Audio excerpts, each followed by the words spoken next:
Hi, welcome back to my channel. This is a review and instruction of the Harbor Freight Tabletop Chainsaw Chain Sharpener. First, place the chain on the guide bar. Next, position the grinder to the desired angle, then tighten the knob on the bottom. The yellow outer knobs at the left and right are used to move the chain along the guide bar. The small metal arm that flips down is to hold the chain in place, and is adjusted by the yellow knob on the backside of the guide bar. While the sharpener is off, bring the grinding wheel down till it makes contact with the chain. Then adjust the yellow knob on the back of the guide bar until the chain tooth makes contact with the grinding wheel.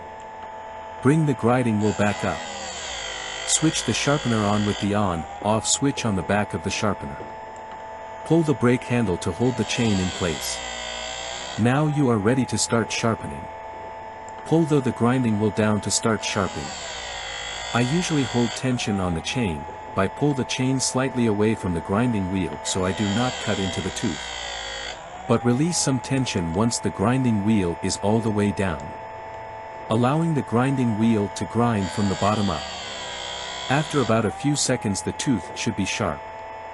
Pull the grinding wheel up and release the brake handle. Then pull the chain through for the next tooth and repeat. I have had this sharpener for several years now and it works great. You can pick up this sharpener for $29.99 at Harbor Freight.